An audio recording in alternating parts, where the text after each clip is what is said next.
안녕하세요. 우리 동네 어린이병원의 박소영입니다. 오늘은 며칠 전 보도된 미국의 대통령 트럼프와 미국 정부의 발표 때문에 이렇게 긴급으로 영상을 찍게 되었습니다. 저 소아과 선생님이신 손수혜 선생님께서도 연락이 왔는데요. 진료실에서도 영향이 크다고 합니다. 이렇게 사실 비단 소아과뿐만 아니라 치료실, 맘카페 혹은 SNS 등에서도 아이를 키우시는 부모님들께서 굉장히 영향을 많이 받고 있는 그 뉴스인데요. 어떤 것인지 좀 알아보겠습니다. 미국의 트럼프 대통령은 미국의 자폐 스펙트럼 장애 진단율이 기하급수적으로 높아진 것에 대한 우려를 발표하면서 타이레놀을 복용하는 것은 좋지 않다. 임신 중에는 피해야 한다라고 경고하면서 타이레놀, 즉 아세토아미노펜과 자폐증을 연결짓는 듯한 발표를 했습니다. 또한 항암제로 쓰이는 류코보린을 자폐증 치료제로서 FDA 승인 경로를 밟겠다라는 표현도 했습니다. 자, 미국에서 이런 발표를 했단 말이죠. 이런 미국의 발표는 우리나라뿐만 아니라 전 세계를 놀라게 했을 수밖에 없는데요. 전 세계 그 중에서도 저와 같은 소아정신과 의사, 소아과 의사뿐만 아니라 산부인과 의사, 그리고 임신 중인 부모님들, 임신을 예정하신 부모님들, 그리고 아이를 낳아서 키우고 있는 부모님들, 그 중에서도 자폐 스펙트럼 장애나 특정 발달 장애 아이를 키우고 있는 부모님들께서는 정말 경악을 하셨을 것 같습니다. 발달 장애, 즉 자폐 스펙트럼 장애에 대한 진단과 치료에 대해서 선진국이라고 여겨지는 미국에서 이런 발표를 했으니까 이 뉴스나 발언의 영향력이 클 수밖에 없습니다. 하지만 우리는 먼저 이런 그 정치적 발언을 그대로 받아들이기보다는 좀 팩트체크, 현재 상황을 살펴볼 필요가 있겠습니다. 그래서 오늘은 저와 함께 몇 가지 팩트체크를 해보겠습니다. 놀라운 것은 이 발표를 백악관에서 하자마자 미국의 정신의학회 APA라는 곳에서 성명서를 곧바로 발표를 했습니다. 행정부는 자폐 스펙트럼 장애를 갖고 있는 개인들을 위한 근거 기반의 지원을 우선시해야 된다. 이 장애에 대한 장기적이고 포괄적인 연구에 투자하는 것이 필수적이다. 자폐 스펙트럼 장애는 복잡한 장애이며 몇 편의 연구로 인간관계가 확립되었다고 암시하는 것은 잘못이다. 아세토아미노펜은 지침에 따라 복용할 경우 임신 중 사용이 안전하다는 강력한 근거가 있다. 그러므로 치료 경로에 대한 모든 결정은 환자와 담당 의사가 직접 함께 내려야 합니다. 또한 류코보린은 자폐 치료로 권장된 적이 없습니다. 이 약물이 자폐 환자들에게 적합한 치료인지 알기까지는 앞으로 수년간의 추가 연구가 필요합니다. 자폐 스펙트럼 장애는 신경 다양성의 스펙트럼 안에 존재합니다. 국가가 집중해야 할 것은 치료의 근거 기반을 확장하고 향후 치료법 개발을 위해 연구를 강화하며 무엇보다 돌봄에 대한 접근성을 확대하는 일입니다. 네, 이렇게 발표를 했습니다. 또한 WHO, 세계보건기구에서도 이에 대해서 성명을 발표했는데요. WHO 세계보건기구에서는 현재까지 임신 중 아세토아미노펜 사용과 자폐 사이의 연관성을 확인하는 결정적 과학적 근거는 없다라는 점을 강조합니다. 라고 발표를 했습니다. 사실 이 외에도 세계 자폐학회 뜻을 같이 하는 성명서를 발표했습니다. 우리나라에서도 아직 공식적인 성명서는 없었지만 각 분야의 전문가들이 이 트럼프 대통령의 발표가 얼마나 아직까지는 근거가 미흡한지에 대한 이야기들을 한 입으로 하고 있습니다. 제 생각을 좀 말씀을 드리면요. 사실 이 첫 번째 임신 중 타이레놀 복용에 관해서는 몇 년 전에도 비슷한 언론 발표가 있었습니다. 그래서 그때 제가 우리 동네 산부인과 선생님들과 함께 이 임신 중에 타이레놀 복용이 정말 그렇게 위험한 것이냐 하는 것에 대한 영상을 찍은 적이 있습니다. 예전에 몇몇 연구에서 임신 중에 타이레놀을 복용한 여성의 자녀에게서 자폐나 혹은 ADHD 진단율이 미미하게 높게 나오기도 했습니다. 하지만 이러한 논문과 연구들을 자세하게 살펴보았을 때 다른 변수들을 제대로 컨트롤하지 못한 경우가 많았습니다. 예를 들어 A군과 B군을 비교할 때는 타이레놀 복용 이외에는 모든 다른 변수를 통제를 해야 됩니다. 즉, 이 사람들의 나이, 성별, 환경, 유전적 배경, 유전자 이런 것들을 다 컨트롤해야 되는데 이게 사실 거의 불가능에 가깝죠. 그렇기 때문에 이 자폐 스펙트럼 장애를 포함한 발달 장애 연구가 더 어려운 것이기도 합니다. 사실 이러한 한계점들 때문에 진행된 유명한 연구가 있습니다. 바로 2024년에 진행된 연구인데 이 연구는 스웨덴 아동 240만 명을 대상으로 했는데 특이점은 바로 형제 대조군 연구입니다. 이 형제들은 같은 부모에게서 태어났겠죠. 그렇기 때문에 가족 내에 존재하는 유전적이나 환경적 요인들을 다소 컨트롤할 수 있습니다.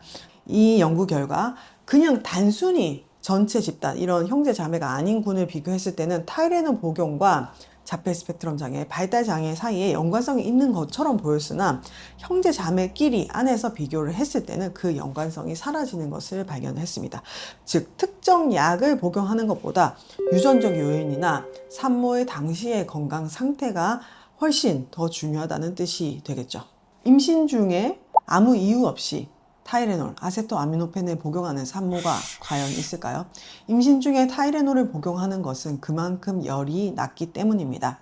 임신을 해본 사람이시거나 혹은 임신한 와이프 혹은 가까이서 지인이 임신한 것을 본 사람들이라면 알 것입니다. 임신을 한 순간부터 이 산모가 얼마나 자신의 몸을 아끼고 평소보다 조심을 하는지를요. 오히려 임신 중에 고열이 나는 것을 그대로 방치했을 때 이러한 위험이 자폐 스펙트럼 장애를 일으킬 수 있는 자폐 스펙트럼 장애의 위험 요인으로 알려져 있는 것은 너무나 명백합니다. 네, 그렇기 때문에 과학적 발견은 사실 단 한 번의 연구로 확정되지 절대 않습니다. 혁신적인 연구다, 주목할 만하다, 앞으로 더 연구해 볼 가치가 있다, 좋은 시도이다, 이러한 다양한 찬사들이 있습니다. 새로운 연구와 어떤 발견의 초기 연구 단계는 물론 중요합니다. 하지만 의학은 근거 기반으로 하는 과학의 학문입니다. 근거 기반이라는 것은 한 가지 연구로만 입증이 되는 게 아니라 한 연구가 있으면 그 후속 연구를 여러 번 반복을 하고 여러 집단에서 대규모로 반복을 했을 때 그 결과가 동일하게 반복이 되고 확인되고 지지되었을 때 이 연구의 재현성이라는 것이 뒷받침될 때 이것을 근거 기반이라고 합니다. 그래서 우리는 가끔 특히 막막할 때, 특히 어려움에 처했을 때, 특히 괴로울 때 어떤 굉장히 특별하고 대단하고 매지컬한 어떤 것을 기대하곤 합니다. 하지만 단순히 흥미롭다거나 주목할 만하다는 것에만 집중하고 이를 부풀려서 해석을 한다면 과학의 재현성이 무시될 수밖에는 없습니다. 네, 두 번째입니다. 바로 이 유코브린이라는 약입니다. 처음 들어보신 분들이 훨씬 많을 것입니다. 사실 저는 이 발표가 있기 전에도 자폐 스펙트럼 장애를 가진 보호자분들 혹은 카페에서 이런 이야기들이 돌고 있다는 사실을 알았고 또 부모님들이 실제 진료실에서 저에게 물어보기도 하셨습니다. 그런 약이 있다던데 선생님 어떻게 생각하시냐? 그 약이 정말 도움이 되는 거냐? 어떤 분은 미국에 가서 이 약을 처방받아 왔다더라 이렇게 말씀하십니다. 저는 사람의 마음을 살피고 아이들의 발달 과정을 지켜보고 도와주는 의사입니다.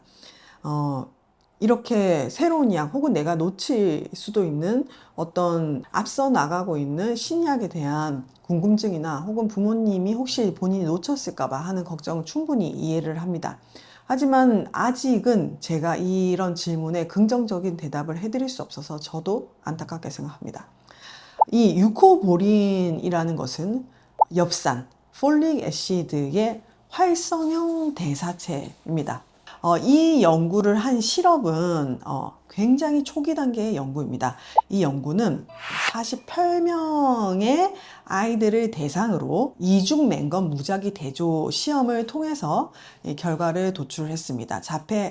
그래서 그 중에서 무작위로 이 류코보린을 투여받은 아동이 투여받지 않은 아동에 비해서 언어나 사회적 의사소통 영역에서 일부 개선 효과를 보였다는 결과가 보고됐지만 사실 대상수가 40여 명, 50명이 채가 안 된다는 것은 너무 적은 연구죠. 그리고 12주간 연구를 했습니다. 연구 기간도 굉장히 짧습니다. 모든 아동에게 동일하게 효과가 있는 것도 아니라는 것을 밝혔습니다. 더구나 이 연구 논문 안에서도 추가적인 연구 및 대규모 연구가 꼭 필요하다는 한계를 인정하고 있습니다. 그렇기 때문에 이 유코보린, 즉 엽산은 자폐증의 치료제라고 받아들이시기보다는 자폐 스펙트럼 장애를 가진 아이들 중에서 어떤 특정 생물학적인 특징을 가진 아동들에게 어떤 부분에서 도움이 될 수 있다라는 보조요법 정도로 현재로서는 이해하시는 게 맞다라고 생각이 됩니다. 예를 들어 자폐 스펙트럼 장애를 가진 아이 중에서 변비가 굉장히 심한 아이가 있습니다. 이 아이가 언어적으로 자기 표현도 못하고 장에서 오는 그 변의 신호도 민감하게 알아차리지 못합니다. 그렇기 때문에 변비가 생겼고 이 변비를 해결하는데 굉장히 오랜 시간이 걸렸습니다. 그런데 우리도 누구나 배가 아프고 변비에 오래 걸리면 속이 안 좋고 가스가 차서 짜증이 납니다. 그런데 그 감정을 조절하는 것이 자폐 스펙트럼 장애를 가진 아이들에게는 더 힘들겠죠. 그래서 변비로 인해서 소위 우리가 흔히 말하는 문제 행동이 늘어날 수도 있습니다. 그런데 이 친구에게 특정 유산균이나 혹은 변비약을 써서 이 친구의 변비를 낫게 하고 변비를 낫게 해서 이 친구의 컨디션이 좋아지면서 변비 때문에 생긴 문제 행동이나 짜증이 줄어들었습니다. 그렇다면 우리는 이 변비약을 자폐증 치료제로 봐야 하나요? 분명히 아닙니다. 안타깝지만 현재까지는 자폐 스펙트럼 장애의 핵심적인 사회적 상호작용의 저하나 의사소통의 저하, 제한되고 반복적인 관심사 행동을 호전시킬 수 있다라고 증명된 약은 없습니다.